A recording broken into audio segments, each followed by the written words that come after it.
you can find an interesting connection between the initiation ritual to the Illuminati and the initiation into the Skull and Bones Society. Adam Weishaupt wanted to create a new religion to replace all the governments, to infiltrate Freemasonry, to use the schools for indoctrination, and it's fascinating to see how their plans are coming to fruition. So now the founders of the Skull and Bone Society, one of them, William Taft, was over in Germany his senior year when he was a student at Yale.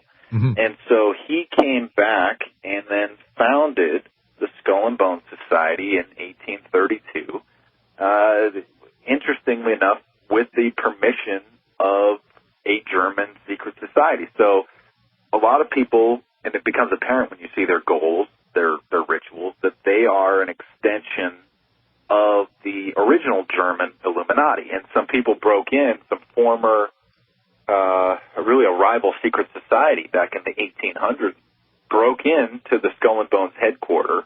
They literally filed away some of the bars and broke into the windows and went in and looked around, and then they wrote an article about what it was that they had found.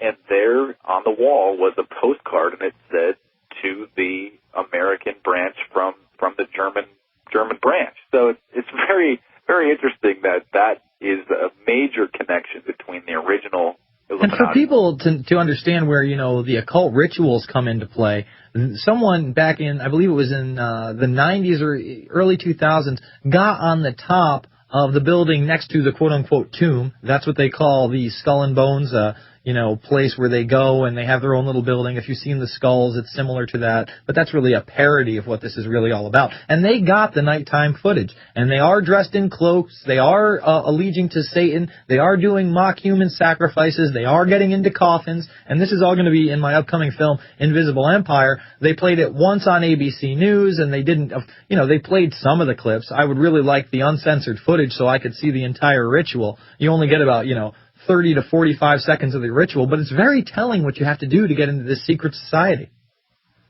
Well, I want to make a correction. It was William Russell, actually. William Russell was one of the founders. He went to Germany, and Alfonso Taft, who was another one of the members. Gotcha. But yeah, it's fascinating that the media will just play it off like it's a fraternity and it's no big deal, but then they'll never talk about the Bohemian Grove and the fact that they're still doing these bizarre rituals when they're grown men.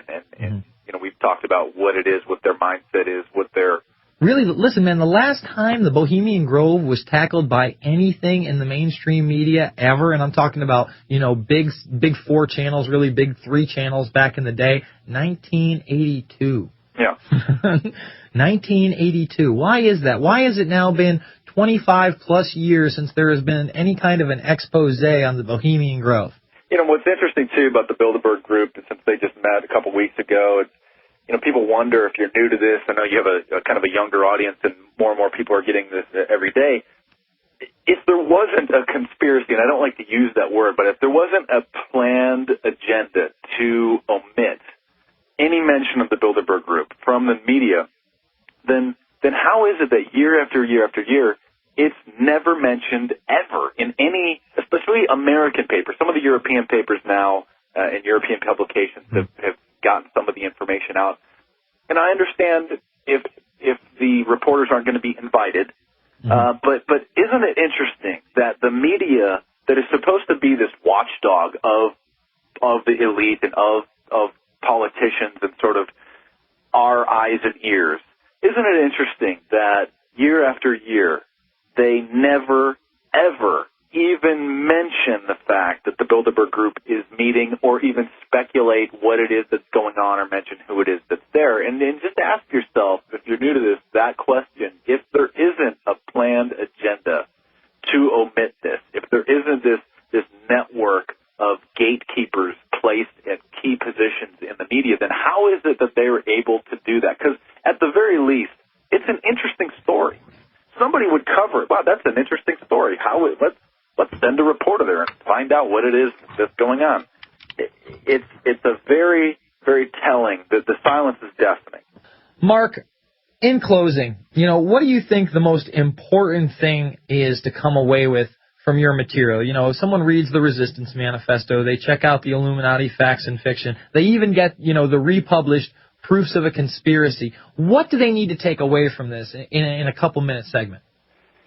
They need to know that by knowing that we have a machine that has been built and designed to destroy you, and by knowing how that machine works and who is operating that machine and how it's designed to financially destroy you, to spiritually destroy you, to socially, to emotionally, to ruin your health, by seeing what it is that we are fighting, you can more easily maneuver yourself, your friends, and your family around it and avoid most of the damages that the other zombies are going to be destroyed by. And I get emails all the time, and that's a fantastic question. What can we do? How can we fight this? Can we win? You will win by minimizing and maybe in some cases eliminating a large portion of the effects of the New World Order on your own life by not being just a total zombie and a slave and a pop culture puppet, by not being a complete immoral scumbag. You know, you can avoid yourself getting into situations that you wouldn't want to. And by, you know, Jesus said it, you know the truth, and the truth will set you free. And that's the main issue. What I want people to walk away from is to understand their enemy and to know how to recognize them, how to learn about the systems that are designed to trap you and ensnare you. And by knowing about it and how it works and who's operating and how the information is getting to you and manipulating society, you can then avoid the pitfalls and you can avoid going with the flow, and you can make your life and your family's life infinitely more enjoyable and pleasurable and safe. That's right. You can make legitimate, informed decisions about your life and the ones that you love around you. And, you know, we can still combat this. I believe we can win. I wouldn't be in it if I didn't think I could win it, folks. That's the bottom line.